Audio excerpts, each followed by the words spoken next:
Hey guys, this is going to be one of those videos that we make now and again. It's the old man's perspective on life. But it's been triggered because I've seen a couple of sort of sad situations recently that are a result of this topic. So just thought it might be worth kicking around. Maybe it might inspire some people. But it's about competition between friends and family.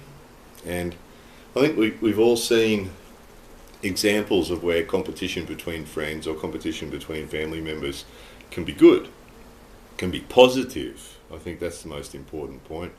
Can be positive. And I know there used to be one of my friends who was a really good tennis player, and I used to play tennis with him every week, and he won 95% of the games. He was really good.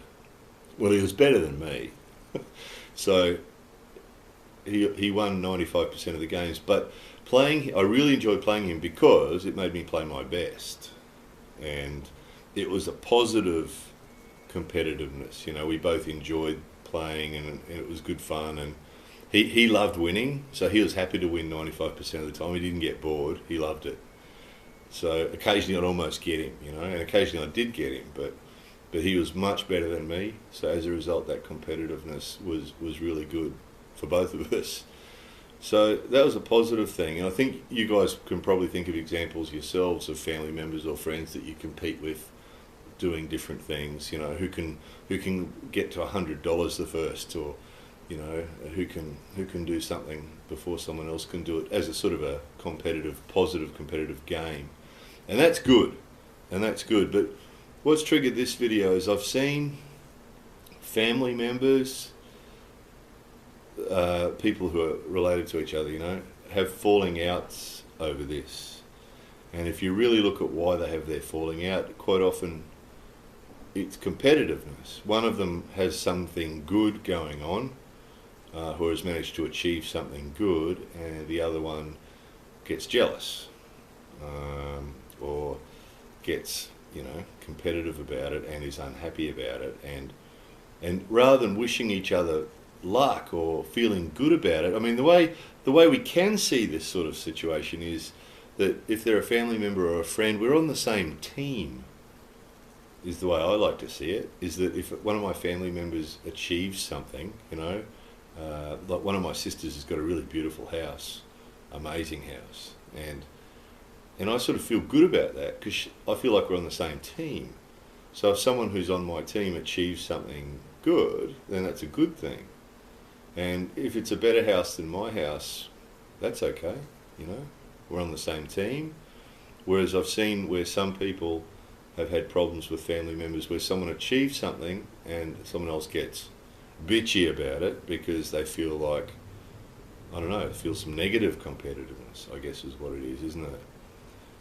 And also recently I've seen the same thing with friends having the same problem, that one friend achieves something or does something well, and the other friend gets sort of bitchy about it because they're not happy about it, and it becomes, with the family members and with the friends, it becomes a real block in the relationship and pushes them further apart, you know. And it's not necessary. Just something, a little bit of a personal observation, just as an example, is my closest friends, one of them's a flying instructor, so he's actually a better pilot than me. So, you know, he's one of my best friends, but he's a better pilot than I am. But that's a good thing. You know, I've got a friend who's a really good pilot. He's a flying instructor and one of the most respected flying instructors in Australia, you know, so he's my friend. So rather than feel competitive about that, I feel really good about that because, you know, I'm a pilot and he's a really, really good pilot, so I can learn from him, you know. One of my other friends is a master of languages. You know, he can speak 3 languages and he's an amazing musician and, you know, a really good looking, cool dude, you know, and can do lots of stuff better than I can. You know, music, languages, everything. You know, all those things. Not everything, actually, that's a good point, but all those things he can do much better than I do. You know, fashion, he's a fashion guru, amazing fashion guy. Can always seems to wear stuff that looks good. So, you know, he's a better musician, a better linguist, a better language person, and a better dresser than me by far. I've got another friend who's also into martial arts, and does a lot of martial arts and done a lot of different martial arts. And in a dojo, I think if we were to get competitive with each other, I'm sure he could kick my ass. He's a really solid, well trained up dude who's done lots of different martial arts, and I'm pretty confident that he could kick my ass in a dojo. And again, one of my closest friends. So these guys, are my closest friends, and all of them have stuff that they can do much better than I can, and that's a great thing. That I can learn from these guys. And I've got another friend who's really good at renovation, home renovation or building renovation, and building things with wood, making furniture and stuff like that. Amazingly skilled. And it's healthy, I think, if we've got, as a result, what I've got there is a group of closest friends who are real high achievers at what they do, and I can, as one of their friends, I can share in their enjoyment of their skill, so I can appreciate their skill and be happy that they're happy that they have these skills and abilities, but also being with people who are successful and are good at what they do is a good thing. It's positive. It's very positive. Being around people that are really good at what they do is a really positive environment to be in. And I think my point is that I've seen the opposite. I've seen guys or people that don't like being around people that are good at stuff because it makes them feel inadequate.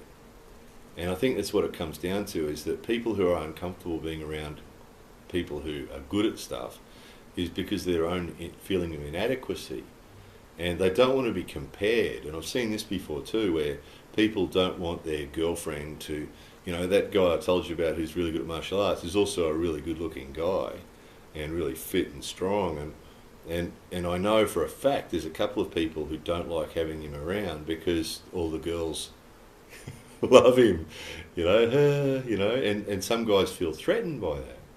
And it's not necessary. I think we need to feel what's happening here. I think is it's bringing out inadequacies in people. Why does it matter if you're with some other people and some guy's really good at guitar or somebody's really good at something?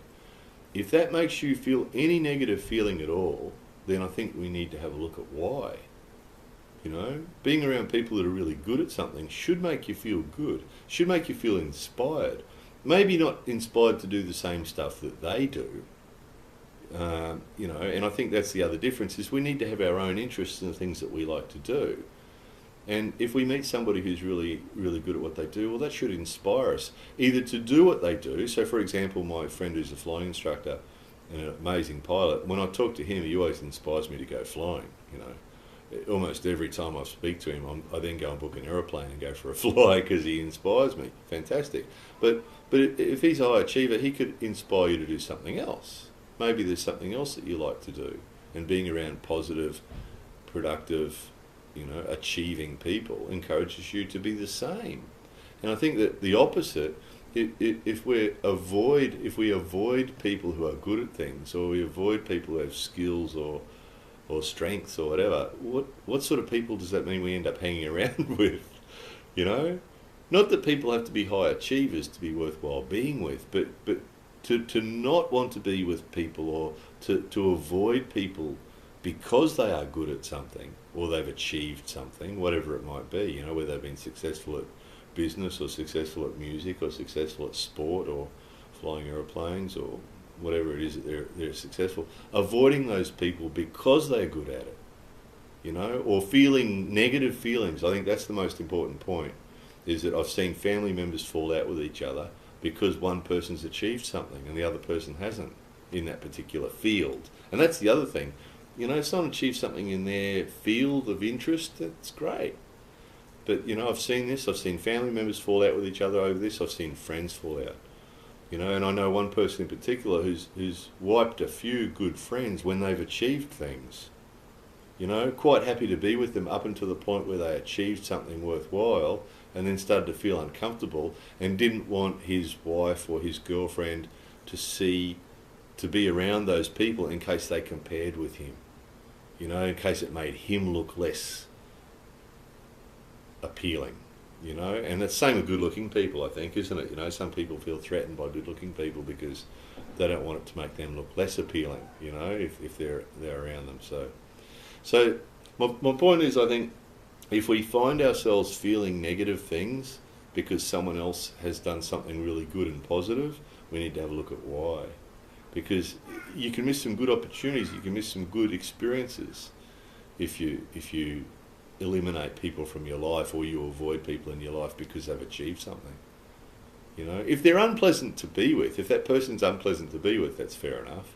But I'm talking about just avoiding people just because they're achievers, or just because they've managed to do something that they wanted to do and do it well, is unfortunate. Because we can be inspired by these people instead of threatened by them. I think that's the point. We should be inspired by people who have done good things rather than be threatened by them. So, anyway, I hope that triggered something in somebody. If that makes you have a better relationship with your brother or your sister or some friend, then it's been a worthwhile video. So, anyway, hope it helped. More videos coming soon.